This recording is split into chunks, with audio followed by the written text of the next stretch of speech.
Bonjour à toutes et à tous, bienvenue sur votre chaîne d'information en régional. Nous avons une invitée sur le plateau pour parler du bégaiement à l'occasion, il y a quelques jours, de la journée mondiale du bégaiement et d'un événement surtout ce samedi à Lille. Anne-Charlotte Mézianiec, bonjour.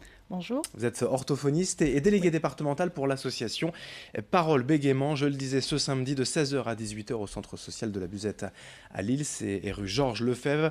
Vous organisez un événement, 2 heures pour parler du bégaiement, pour les parents, pour les enfants, pour les professionnels et également. D'abord, puisque l'on parle de ce trouble de la parole, je vous propose de nous donner une définition du bégaiement. Comment on peut vraiment expliquer en quelques mots ce qu'est le bégaiement? Oui, alors en quelques mots, le bégaiement, c'est un trouble du flux de la parole, également du rythme, qui est caractérisé par des répétitions de mots, de syllabes, de sons, mais également des blocages, des arrêts, et qui démontre une espèce de tension corporelle de la part des personnes qui bégayent. Et c'est propre à chacun, on ne peut pas non plus le mettre dans un cadre précis ou un stade, 1, 2, 3. Il y a autant, vous me disiez, de Ouais. bégaiement que de bègues. Exactement, il y a autant de bégaiements que de personnes qui bégayent, et le bégaiement chez une même personne peut fluctuer au cours d'une même journée en fonction des situations, des personnes avec lesquelles il s'exprime, et puis également ça fluctue au fil de la vie aussi. On sait combien de personnes sont concernées en France, par exemple? Oui, environ 1% de la population, et ça touche à peu près 3 à 4 hommes pour une femme. Ça gêne forcément en termes d'éducation pour les enfants, après en termes d'emploi aussi pour les adultes? Alors effectivement, les retentissements sur la vie sociale ne sont pas négligeables. Il faut savoir que le bégaiement, c'est avant tout un trouble de la communication. Donc une personne qui bégaye quand elle est seule ou quand elle est dans un rôle, par exemple au théâtre, ou quand elle chante, elle ne bégaye pas. C'est vraiment quelque chose qui s'exprime dans la communication.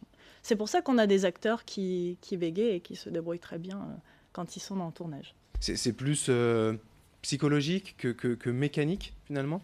Alors, à la base, c'est un trouble moteur du flux de la parole.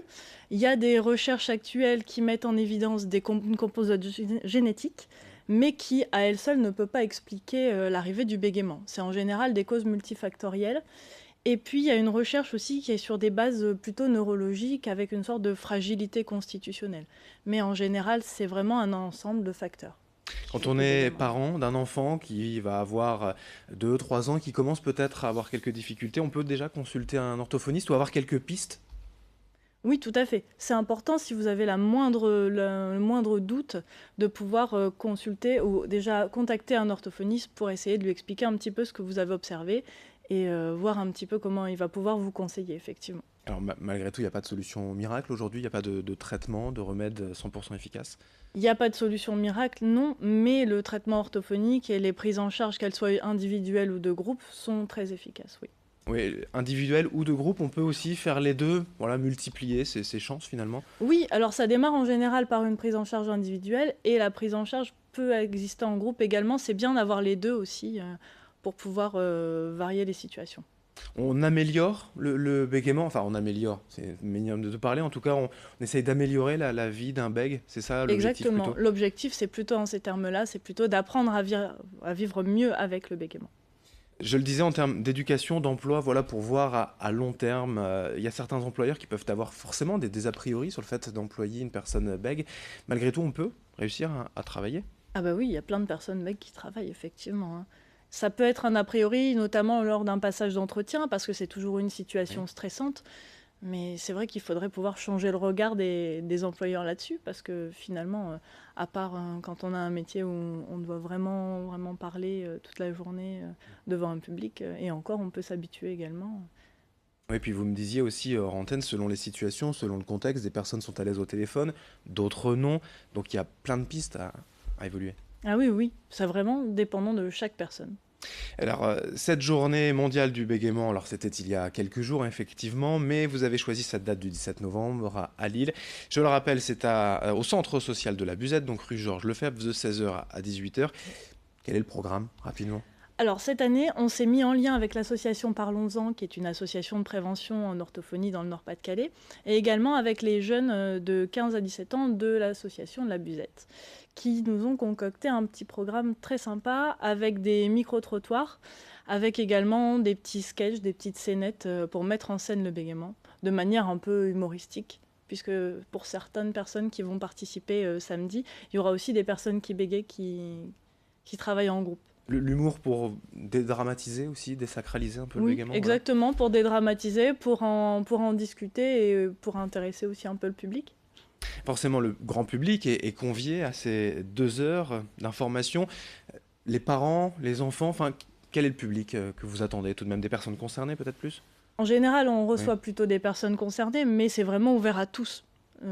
Si vous avez envie de venir, voilà, faire un petit tour samedi, voir un petit peu, vous informer sur le bégaiement et puis passer un moment agréable, pourquoi pas. Je le disais, pour des parents qui peuvent être un peu perdus, inquiets, il y aura des professionnels aussi Tout au à rendez-vous? fait. Il y aura également des professionnels, il y aura des petites interviews. En fait, cette année, on a choisi de faire ça sur le thème d'une radio fictive, donc avec une espèce de libre antenne où le public pourra interagir avec les professionnels et également les personnes qui bégayent qui pourront témoigner. Des professionnels, on le disait, ne pas hésiter à consulter des orthophonistes. Il y a des ressources aussi en ligne, des sites internet, notamment votre site Oui. internet, hein, de l'association Parole Oui. Bégaiement. Le site internet de l'association Parole Bégaiement qui s'adresse à un public très large, à la fois des parents d'enfants qui bégayent, mais également des enseignants, d'éventuels employeurs également. Voilà, c'est là que vous pouvez retrouver des ressources sûres. Voilà, toutes les ressources effectivement sur internet pour avoir toutes les infos concernant le bégaiement. Anne-Charlotte Mézianec, merci. Vous êtes orthophoniste, également déléguée départementale de l'association Parole Bégaiement. Je le rappelle donc ce samedi 16h-18h à Lille au centre social de la Buzette, c'est rue Georges Lefebvre. 2 heures donc pour évoquer le bégaiement. Merci. Merci à vous. Et merci à vous de nous avoir suivis. Dans un instant, l'information continue sur votre chaîne d'information régionale.